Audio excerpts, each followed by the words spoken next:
mereka akan binasa seperti Korah. Siapakah itu Korah?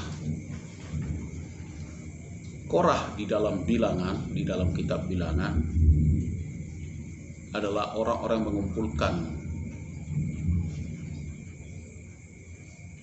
250 orang untuk menghasut, melawan kepada Musa. Karena Musa, Tuhan angkat dia menjadi imam. Dan Korah ini ingin mengambil alih dan mengatakan bahwa dia juga bisa menjadi imam. Artinya dia hasut dan dia berpikir dengan dirinya sendiri. Ajaran-ajaran palsu itu selalu mempengaruhi orang-orang lain supaya ada pengikut-pengikutnya dan memiliki komunitas untuk melawan penguasa, melawan Tuhan dan pengikut-pengikutnya yang hidup di dalam kebenaran. Mereka, firman Tuhan katakan, mereka tidak akan menghasilkan buah yang baik. Tidak ada kasih sebenarnya di antara mereka. Kasih yang mereka miliki adalah kasih seperti yang diberikan oleh dunia ini.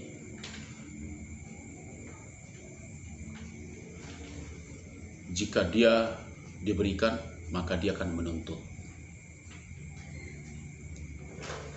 Dia akan menuntut supaya suatu kelak juga dia akan harus diberikan. Ada istilah, jika aku pergi ke pestamu supaya kamu datang ke pestaku. Itulah halnya. Jadi kasihnya tidak sempurna seperti kasih daripada Yesus Kristus. Kasih yang rela berkorban, kasih yang memberi, kasih yang menolong, kasih yang membantu.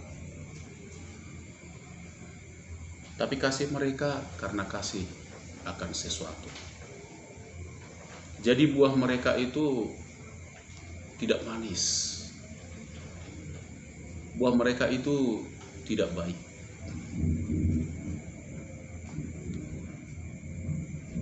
Firman Tuhan juga katakan, mereka akan ditempatkan di dunia kekelaman selama-lamanya. Di dunia kekelaman selama-lamanya. Dunia kekelaman itu adalah neraka. Tidak ada terang di sana, tidak ada kehidupan yang baik di sana. Yang ada adalah ratapan dan kertak gigi. Namanya pun dalam kelam, gelap gulita, dan situasi dan tempatnya sangat mengerikan. Ciri-ciri khas daripada guru-guru palsu adalah menghina serta menghujat kekuasaan Tuhan semesta alam. Melahap dan mementingkan diri sendiri. Korupsi itu termasuk mementingkan diri sendiri. Melahap itu yang bukan bagiannya pun diambil. Bantuan sosial pun diambil. Bantuan yatim piatu, fakir miskin, janda-janda susah pun diambil. Gak peduli. Itulah yang mereka lakukan. Namanya pun melahap. Orang yang lahap makan adalah orang yang menghabiskan segala sesuatu hidangan yang ada di atas meja. Namanya pun lahap. Masuk terus. Wah, lahap sekali. Enak sekali katanya. Akhirnya apa? Segala sesuatu yang dihidangkan pasti habis. Tak peduli apakah masih ada orang belakangan yang akan makan. Tidak peduli apakah harus disisakan. Yang penting habiskan dulu. Sampai kenyang dulu. Sampai mulut ini berhenti dulu. Orang-orang korupsi itu kan orang-orang kaya. Orang-orang sudah cukup hartanya, sudah cukup uangnya. Bukan orang-orang miskin. Tidak peduli apa hukuman nanti, apa kata orang nanti, tidak peduli. Yang penting untukku dan untukku. Dan perilaku mereka juga mengucapkan kata-kata nista, memutarbalikkan fakta, menyalahkan orang lain, menuduh orang lain. Kan bukan saya, kan si anu itu. Kan bukan saya, kan dia. Kan bukan saya, kan dia yang mau. Apalagi ciri-ciri dan perilaku kehidupan mereka? Hidup di dalam hawa nafsu. Hidup di dalam hawa nafsu. Hawa nafsu itu berbicara tentang kerakusan. Rakus. Ingin, dan ingin. Tidak cukup, dan tidak cukup. Ingin dipuaskan, ingin dihormati, ingin disanjung, dan lain-lain sebagainya. Apalagi perilaku dan ciri khas mereka mengizinkan orang lain untuk mendapatkan keuntungan,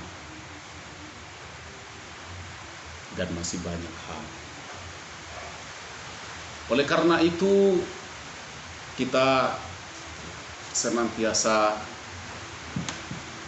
menyelidiki firman Tuhan ini. Benarkah demikian? Sehingga sampai firman Tuhan ini ditulis hukuman atas guru-guru palsu. Mereka sudah pasti akan dihukum. Dan sudah lama ditentukan untuk dihukum. Dan mereka bagaikan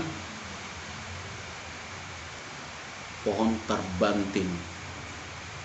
Mereka bagaikan pohon yang dalam musim gugur tidak menghasilkan buah. Pada musim gugur, mereka hanya mendapati daun-daun dan akan gugur semuanya. Pohon-pohon yang terbantun dengan akar-akarnya dan yang mati sama sekali. Haleluya. Jadi saya sudah sampaikan tadi ciri-ciri khasnya dan apa yang Tuhan katakan tentang mereka. Dan bagaimana kita menyikapi hal tersebut sebagai orang-orang yang hidup di dunia ini? Yang pertama, tetap berjuang untuk mempertahankan iman. Iman di dalam Yesus Kristus. Iman sesuai dengan Alkitab, sesuai dengan kebenaran. Yang kedua, tetap kita mengadakan peperangan roh dalam hidup kita, sehingga tidak sampai ada kesempatan dari ajaran-ajaran itu untuk masuk dalam jiwa kita, dalam akal kita, sampai ke hati kita. Yang ketiga, bagaimana orang mempercayai dan menyikapinya? Hidup di dalam pimpinan Tuhan. Hidup di dalam pimpinan Tuhan. Mintalah Tuhan memimpinmu setiap saat, setiap waktu. Karena kita butuh Tuhan setiap saat. Setiap jam ya Tuhan, di Kau ku perlukan. Setiap jam kita memerlukan Tuhan. Yang keempat, andalkan Tuhan dan kasih karunia. Andalkan Tuhan dan kasih karunia.